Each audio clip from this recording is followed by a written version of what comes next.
Assalamualaikum warahmatullahi wabarakatuh. Perkenalkan, nama saya Andika Setawati dengan NIM 100 2012 4036. Saya akan menjelaskan apa itu teori sosial dan kegunaan dari teori sosial. Pengertian teori sosial adalah seperangkat pemikiran, konsep, dan kerangka analisis yang digunakan untuk memahami, menjelaskan sekaligus menginterpretasi fenomena sosial yang terjadi di masyarakat.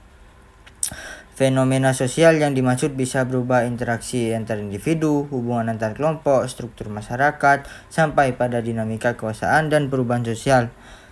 Teori sosial muncul dari upaya manusia untuk memberi makna terhadap realitas sosial yang kompleks.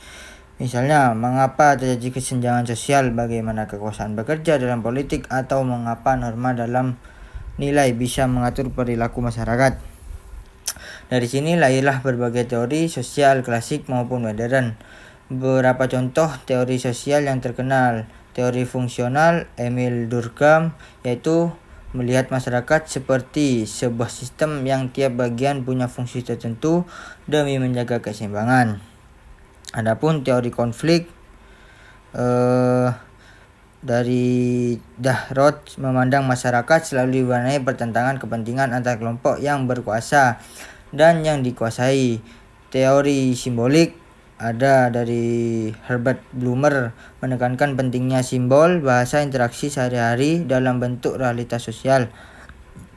Teori kritis itu ada fokus pada kritik terhadap dominasi, hegemoni, dan ketidakadilan dalam masyarakat. Untuk kegunaan teori sosial itu sendiri tidak hanya berhenti pada tataran konsep, tetapi juga memiliki kegunaan praktis dalam kehidupan akademik maupun kehidupan nyata sehari-hari. Memahami realitas sosial, teori sosial membantu kita menjelaskan fenomena sosial yang rumit. Misalnya, mengapa kemiskinan tetap ada meski pembangunan berjalan, mengapa konflik politik atau agama terus berulang. Menjadi kerangka analisis penelitian membutuhkan teori untuk melihat masalah. Contohnya, ketika peneliti demonstrasi, buruh meneliti bisa menggunakan teori konflik atau menekan ketimbangan sosial, atau teori fungsional upaya menjaga keseimbangan sosial.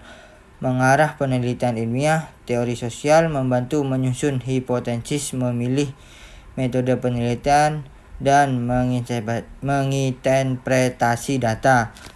Tanpa teori, penelitian hanya akan jadi kumpulan data tanpa arah. Memberi perspektif kritis, teori sosial mengajarkan bahwa realitas sosial bisa dipahami dari berbagai